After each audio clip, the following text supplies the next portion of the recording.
బహుశా రామాయణం గురించి మీరు వినుంటారు. వాల్మీకి అనే గొప్ప మహాకవి రాశాడు. నిజానికి నా దృష్టిలో వాల్మీకి కవి కాదు, సైకాలజిస్ట్. రామాయణం చదివితే ఒక సైకాలజీ మాత్రమే చదివినట్టుగా ఉంటుంది. రాముడు మీకు తెలుసును, దశరథ మహారాజు కొడుకు, రాజ్యాన్ని అనుభవించగలిగిన కెపాసిటీ ఉన్నవాడు, అప్పుడే పెళ్ళైన వాడు, అప్పటికే తాటకిని సంహరించిన వాడు, శివ ధనుర్భంగం చేసిన వాడు. అంటే ఆయనకి అప్పటికే కావలసిన లక్షణాలన్నీ ఉన్నాయి, శక్తియుక్తులు ఉన్నాయి. ఆయన అవసరమైతే రాజ్యాన్ని ఏలగలడు. సరిగ్గా ఏలడానికి కావలసిన పట్టాభిషేక మహోత్సవం జరగడానికి జస్ట్ ముందు ఆయనకు అడవులకు వెళ్లాల్సి వచ్చింది. ఆ విషయం మీకు తెలుసును. అడవులకు వెళ్ళాడు భార్య సీతమ్మతోటి, లక్ష్మణుడైన తమ్ముడు లక్ష్మణుడితోటి. వెళ్ళిన తర్వాత మీకు తెలిసిన ఏం జరిగిందో. భార్యను ఎవరో తీసుకుపోయారు. ఎవరో అని ఎందుకన్నానంటే ఇప్పుడు మనకి తెలిసినేమో, కానీ అప్పటికి రాముడికి తెలియదుగా రావణాసుడు ఎత్తుకుపోయాడని, అందుకని ఎవరో అన్నాను. ఎత్తుకుపోయారు. అప్పుడు లక్ష్మణుడికి రాముడికి జరిగిన సంభాషణ రామాయణంలో ఉంటుంది. వీలైతే చదవండి. ఇంటర్నెట్లో వాల్మీకి రామాయణ.net అనే దాంట్లో మొత్తం అంతా ఉంది. సరే, పక్కన పెడితే లక్ష్మణస్వామి అంటాడు రాముడితోటి, అన్నయ్య, మామూలుగా అయితే నువ్వు నేను వచ్చాం, వదినమ్మతో వచ్చాం, రాజ్యాన్ని పోగొట్టుకుని భరతుడు శత్రుఘ్నుడు లాంటి యోధులను అక్కడ పెట్టుకుని, సైన్యాన్ని అక్కడ పెట్టుకుని మనం ఇక్కడ ఒంటరిగా ఉండాల్సిన అవసరం ఉందా? తప్పో ఒప్పో వెనక్కెళ్ళిపోదాం, వెళ్ళి అక్కడ ఉన్న సైన్యాన్ని తీసుకుని అప్పుడు వదినమ్మ ఎక్కడుందో వెతుక్కుంటూ వెళదాం అంటాడు. అప్పుడు రాముడు ఏమంటాడు తెలిసిన, వెళ్ళొచ్చురా, కానీ వెళితే అయోధ్యాపురవాసులందరూ మనల్ని చూసి పక్కున నవ్వుతారా. అడవులకు వెళ్ళాడు పెద్ద పోటుగాళ్ళలాగా, పెళ్ళాం ఏమో ఎక్కడికి వెళ్ళిపోయిందో తెలియదు అని నవ్వుతారా. ఆ అపహాస్యాలను ఎదుర్కోవడం కన్నా ఇక్కడి నుంచి ముందుకు వెళ్ళి నా భార్య ఎక్కడ ఉందో తెలుసుకునే ప్రయత్నం చేయడమే మంచిదిరా అని అంటాడు. అయితే అప్పుడు వెంటనే లక్ష్మణస్వామి అంటాడు, అన్నయ్య చాలా కష్టం అది, అసలు ఆమె ఎక్కడుందో కూడా తెలియదు కదా, ఎక్కడ ఉందని మనం వెళతాము, ఎక్కడ ఉందని మనం చూస్తాము అంటే అప్పుడు రాముడు అంటాడు, ఒరే, ఇప్పుడు నువ్వు నేను ఉన్నాం, మనకి సైన్యం లేకపోవచ్చు, సిబ్బంది లేకపోవచ్చు, వెనకాల మంది మార్బలాలు లేకపోవచ్చు, కిరీటాలు లేకపోవచ్చు, పట్టాభిషేకాలు లేకపోవచ్చు, రాజ్యాలు లేకపోవచ్చు, సామంత రాజులు లేకపోవచ్చు, ఎవరూ లేకపోవచ్చు, కానీ నాకు నువ్వు నీకు నేను ఇద్దరున్నాం చాలు అంటాడు. అలా అనుకుని ముందుకు అడుగు వేశాడు కాబట్టి సుగ్రీవుడు కనిపించాడు, హనుమంతుడు కనిపించాడు, వానరులు కనిపించారు, అంగదులు కనిపించాడు, మార్గం కనిపించింది. సముద్రాన్ని లంఘించాడు, సముద్రానికి వంతెన వేసుకున్నాడు, ముందుకెళ్ళాడు, సీతమ్మను తెచ్చుకున్నాడు. మీ జీవితాల్లో కూడా రామాయణం, నా జీవితంలో కూడా రామాయణం జరుగుతోంది మిత్రమా. ఏమిటంటే సీత అనే విజయాన్ని సాధించడానికి సీతను మీరు ఉద్యోగం అనుకోండి, వ్యాపారం అనుకోండి, ఆరోగ్యం అనుకోండి, ధైర్యం అనుకోండి, అది సాధించడానికి మీరు నేను కూడా ముందుకు వెళ్ళాలి. అలా వెళ్ళడానికి మన వెనకాల ఎవరూ లేరు, మనల్ని తోసుకుంటూ రావడానికి ఎవరూ లేరు, మనమే ముందున్నారు. నువ్వుండే రాజ్యాన రాజు నువ్వే, బంటు నువ్వే, మంత్రి నువ్వే, సైన్యం నువ్వే, నువ్వెళ్ళే బడిలోన పలకా నువ్వే, బలపం నువ్వే, ప్రశ్న నువ్వే, జవాబు కూడా నువ్వే. ఎవరే అనుకున్నా అంతే. కాబట్టి నువ్వేం చేస్తున్నావు, అది నీవు మాత్రమే శక్తి.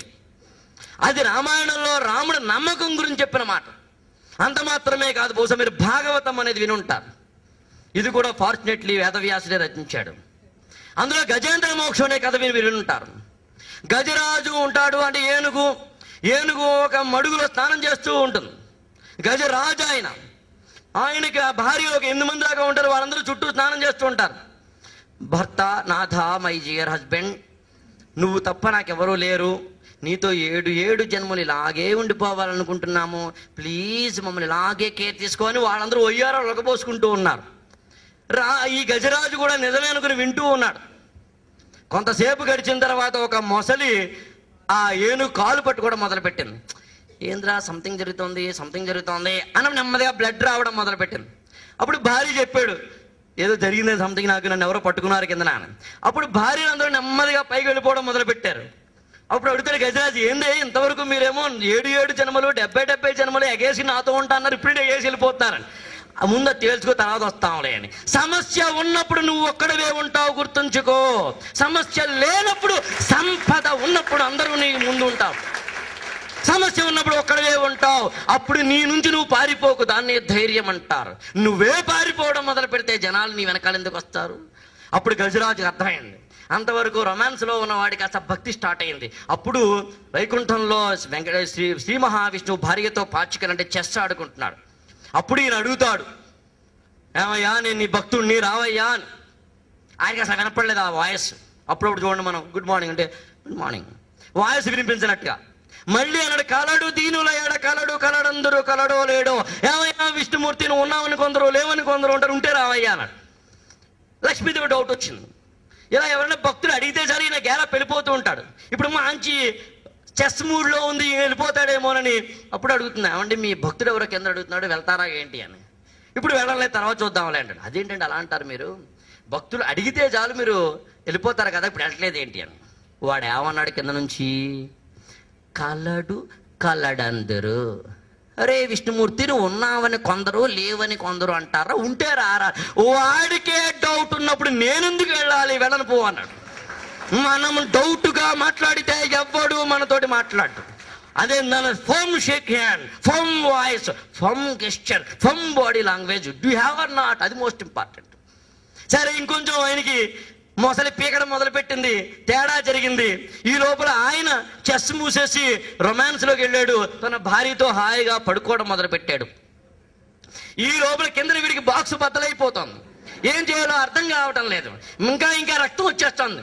అప్పటికి అర్థమైంది, ఓర్ తసే ఇందాక నేను నువ్వు ఉన్నావా లేవా, ఉంటే రావయ్యా అన్నాను, ఇప్పుడు ఉన్నావా లేవా అంది కాదని చెప్పి లావొక్కింత లేదు ధైర్యం విలోలంబయ్య ప్రాణములు ఠావులు తప్పెను అనో మాట అంటాడు. నీవే తప్పని నువ్వు తప్ప నాకెవరు లేరయ్యా, శ్రీ మహావిష్ణువు రావయ్యా రావయ్యా రావయ్యా అంటే అప్పుడు ఆయన తన భార్య పక్కలో ఉన్నవాడు కాస్త భార్యను వదిలేసి ఆమె ఉందో లేదో కూడా చూసుకోకుండా ఆమె కొంగు ఈయన నడుముకి పుట్టుకుంటే ఈయన పరిగెత్తుంటే ఆవిడ కూడా ఇలా పరిగెత్తూ ఉంటే కనీసం శంఖ చక్ర చేదో ఈ సంధింపక శంఖ చక్రాలు ఉన్నాయో లేదో కూడా చూసుకోకుండా, అసలు డీజిల్ ఉందో లేదో కూడా వెహికల్లో చూసుకోకుండా పరిగెత్తుకుని వచ్చి మొసల్ని చంపాడు.